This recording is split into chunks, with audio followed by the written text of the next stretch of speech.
பேரணி. இந்த விஷயத்துல சிபிஐ விசாரணை இப்போ ஒரு பெரிய கட்டத்துக்கு வந்திருக்கு. அதுவும் நடிகர் விஜய் கிட்ட நடந்த விசாரணை. அத பத்தி நமக்கு என்னெல்லாம் தெரியும் வாங்க கொஞ்சம் விரிவாவே பாப்போம். சரியா 7 மணி நேரம். ஒரு நடிகரா இருந்து இப்போ ஒரு அரசியல் கட்சி ஆரம்பிச்சிருக்கிற விஜய சிபிஐ எதுக்கு 7 மணி நேரம் விசாரிக்கணும்? அதுக்கு பின்னாடி கண்டிப்பா ஒரு பெரிய காரணம் இருக்கணும் இல்லையா? அந்த கேள்விதான் ஏன். வாங்க இந்த ஒரு கேள்விக்குள்ள ஒளிஞ்சிருக்கிற முழு பின்னணியும் என்னென்ன நடந்துச்சுங்கிறதையும் நாம இப்போ பார்க்க ஆரம்பிக்கலாம். சோ இந்த முழு விசாரணையிலையும் சென்டர் ஆஃப் அட்ராக்ஷன் யாருன்னு பாத்தீங்கன்னா அது தமிழக வெற்றி கழக தலைவர் விஜய் தான். ஜனவரி 12, 2026 அன்னைக்கு அவர் சிபிஐ ஆபீஸ்க்கு போனப்போ எல்லா மீடியாவோட கண்ணும் அவர் மேலதான் இருந்துச்சு. அவர் டெல்லியில இருக்கிற சிபிஐ ஹெட் குவார்ட்டர்ஸ்க்கு போனது ஏதோ சாதாரண மீட்டிங்காக இல்ல. இது சிபிஐ அனுப்புன ஒரு அஃபிஷியல் சம்மன். அதாவது இந்த கேஸ் எவ்வளோ சீரியஸ்ங்கிறத காட்டுற மாதிரி அவரை நேரடியா விசாரணைக்கு வர சொல்லியிருந்தாங்க.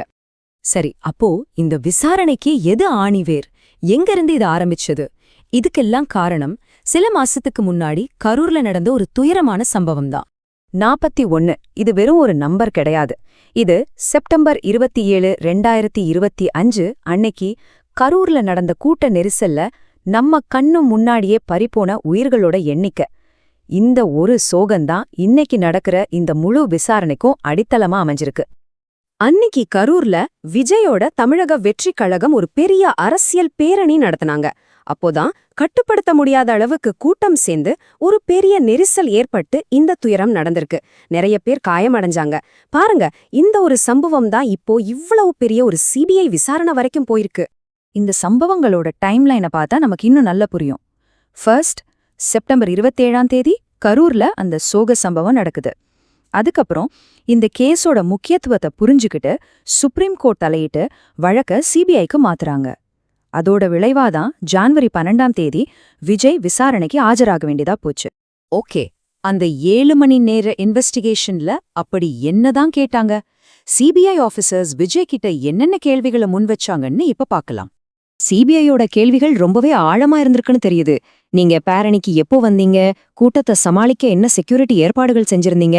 ஏன் எதிர்பார்த்ததை விட கூட்டம் இவ்ளோ அதிகமா வந்தது? நெரிசல் ஏற்பட்டப்பவும் நீங்க உங்க பேச்சை நிறுத்துனீங்களா இல்லையா?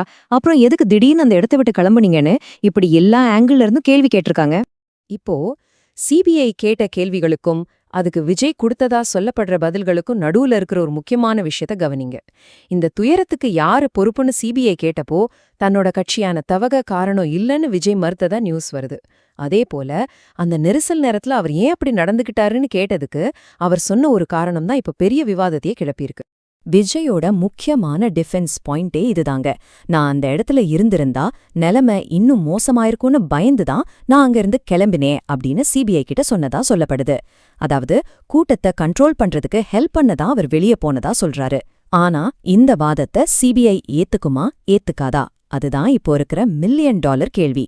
சரி, முதல் கட்ட விசாரணை முடிஞ்சிடுச்சு. ஆனா இது வெறும் ஆரம்பம்தான். இதுக்கப்புறம் இந்த இன்வெஸ்டிகேஷன் எப்படி அடுத்த கட்டத்துக்கு போகுது? விஜய் கிட்ட நடந்த விசாரணை இதோட முடியல. தேவைப்பட்டா அவரை மறுபடியும் விசாரணைக்கு கூப்பிடுவோன்னு சிபிஐ ரொம்ப தெளிவா சொல்லிட்டாங்க. அடுத்த ஸ்டெப் என்னன்னா, சிபிஐ ஜனவரி 19 வாக்குல விஜயையும் இந்த கேஸ்ல சம்பந்தப்பட்ட மத்த முக்கிய நபர்களையும் மறுபடியும் கூப்பிட்டு விசாரிப்பாங்க. எல்லாருடைய சாட்சியத்தையும் ஒன்னோட ஒன்னு ஒப்பிட்டு பாப்பாங்க. பேரணி வீடியோ மாதிரி கிடைச்சிருக்கிற ஆதாரங்கள் எல்லாம் அனலைஸ் பண்ணி ஃபைனலா இந்த கேஸ்ல யாரு மேலேயாவது குற்றச்சாட்டு பதிவு பண்ணலாமா வேண்டாமான்னு ஒரு முடிவுக்கு வருவாங்க. ஆனா ஒரு நிமிஷம் இல்லைங்க. பொதுவா இந்த மாதிரி கேஸ் எல்லாம் ஸ்டேட் போலீஸ் தானே ஹேண்டில் பண்ணுவாங்க. இதுல எதுக்கு சிபிஐ உள்ள வந்தது?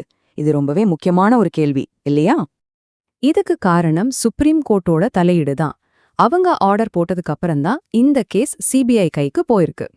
பொதுவா எப்படின்னா, ஒரு கேஸ்ல அரசியல் தலையீடு இருக்கலாம், இல்லைன்னா லோக்கல் போலீஸ் விசாரணையில ஒரு சந்தேகம் இருக்குன்னு சுப்ரீம் கோர்ட் ஃபீல் பண்ணா ஒரு பாரபட்சமற்ற விசாரணை நடக்கணுங்கிறதுக்காக அந்த கேஸ சிபிஐக்கு மாத்திடுவாங்க. இதுவே இந்த கேஸ் எவ்வளவு முக்கியமானதுங்கிறத நமக்கு காட்டுது. இப்போ எல்லாருடைய கண்ணும் இந்த சிபிஐ விசாரணை மேலதான் இருக்கு. 41 உயிர்கள் பறிப்போன இந்த பெரிய சோகத்துக்கு உண்மையான காரணம் என்னன்னு தெரிய வருமா? யாரு பொறுப்புன்னு அவங்கள சட்டத்துக்கு முன்னாடி நிறுத்த முடியுமா? இந்த கேள்விகளுக்கெல்லாம் இப்போதைக்கு பதில் இல்லாம தான் தொங்கிட்டு இருக்கு.